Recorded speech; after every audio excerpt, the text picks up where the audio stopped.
The following content has been generated with artificial intelligence under minimal human supervision. The data presented may contain errors or inaccuracies. The opinions expressed in this content do not necessarily reflect the vision, position, or values of Digi-all. We recommend verifying critical information with additional sources before making decisions based on this content.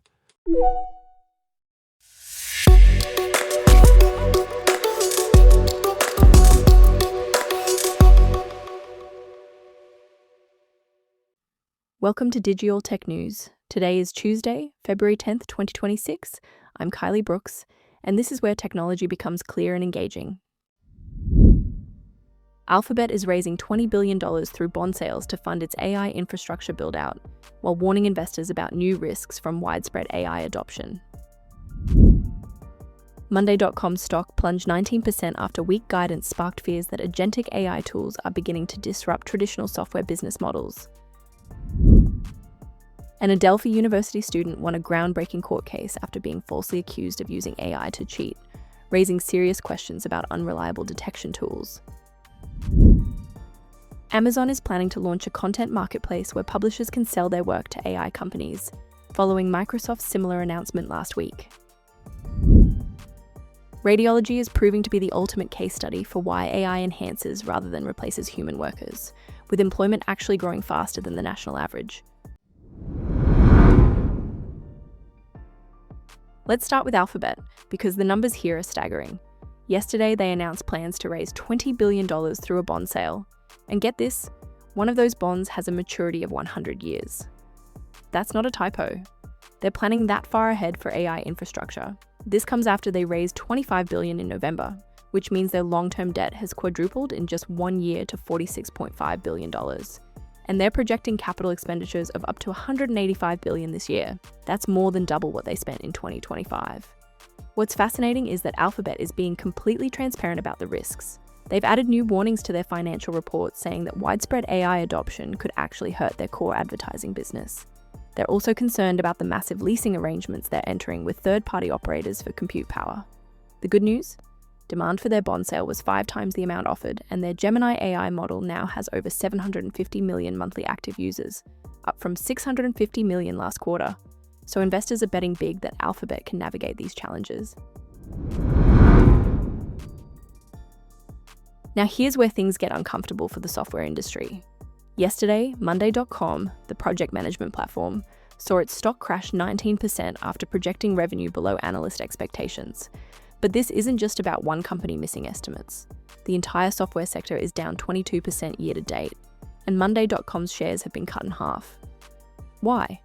Because investors are terrified that agentic AI tools are going to replace entire categories of software. Think about it. If AI can manage your projects, track your tasks, and coordinate your team without needing a dedicated platform, why would you pay for Monday.com?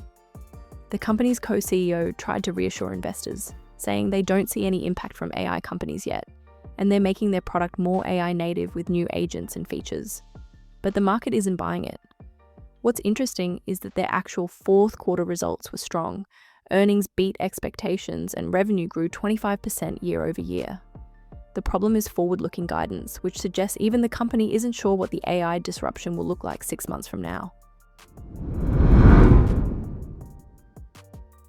This next story really hit me, because it's about the very real consequences of unreliable AI detection tools. Orion Newby, a student at Adelphi University who has learning and neurological disorders, was accused by a professor of using AI to write a paper.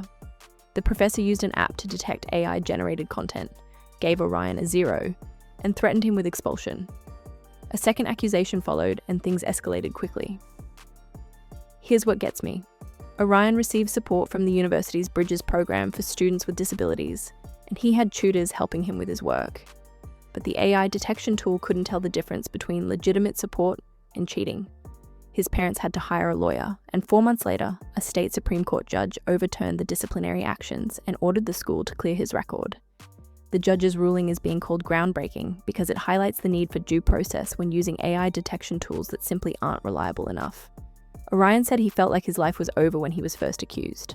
No student should have to go through that, especially when the technology making the accusation is fundamentally flawed. Adelphi is now reviewing the decision, but the damage to Orion's mental health and academic record has already been done. Meanwhile, Amazon is getting into the content licensing game.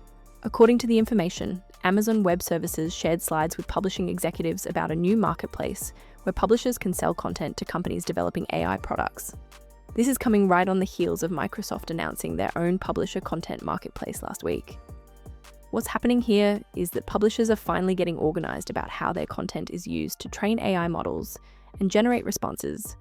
They want fee structures that scale with usage, which makes total sense. If an AI company is making billions by training on your articles, you should get a cut. Amazon hasn't commented publicly yet, but the slides reportedly position this marketplace alongside their key AI offerings like Bedrock and QuickSuite. It's a smart move for Amazon because it could become the go-to platform for legitimate content licensing, which would give AWS another competitive advantage in the AI infrastructure space. For publishers, it's a potential revenue stream at a time when traditional advertising is under pressure. And here's the story that gives me hope about AI and the future of work. Remember back in 2016 when AI pioneer Geoffrey Hinton predicted that AI would completely replace radiologists? Well, he's since retracted that prediction, and the data shows why. Radiology employment is projected to grow 5% from 2024 to 2034, which is faster than the 3% national average. There are actually more radiology jobs now than there were 5 years ago. So what's happening? AI is being used as what doctors call a second set of eyes. It processes scans quickly, prioritizes urgent cases, enhances image quality, and helps with report summaries. But humans are still handling the actual diagnoses, patient exams, and final reports. Dr. Po-Hao Chen from the Cleveland Clinic says AI speeds up processes without replacing workers, and Dr. Shadpur Dameri at Johns Hopkins says it makes jobs more efficient. The result is increased work capacity and higher demand for radiologists. Now, there are risks. AI can exhibit bias, like a 2022 MIT study that found AI could predict race from X-rays, which is deeply concerning. And there's always the danger that hospitals might cut staff inappropriately because they think AI can do more than it actually can. But right now, the evidence shows AI enhancing human expertise, not replacing it. Of the 1,357 FDA-approved AI medical devices, 1,041 are for radiology. That's a massive vote of confidence in this collaborative model. So here's what I'm taking away from today's news. AI is simultaneously driving unprecedented investment, disrupting established business models, exposing the flaws in our detection tools, creating new marketplaces for content, and proving that the future of work might be more collaborative than we feared. These aren't contradictions. They're all part of the same massive technological transition we're living through. We'll keep following these stories as they develop. Thank you for staying informed with Digi-all Tech News. We'll be back with more updates as they develop.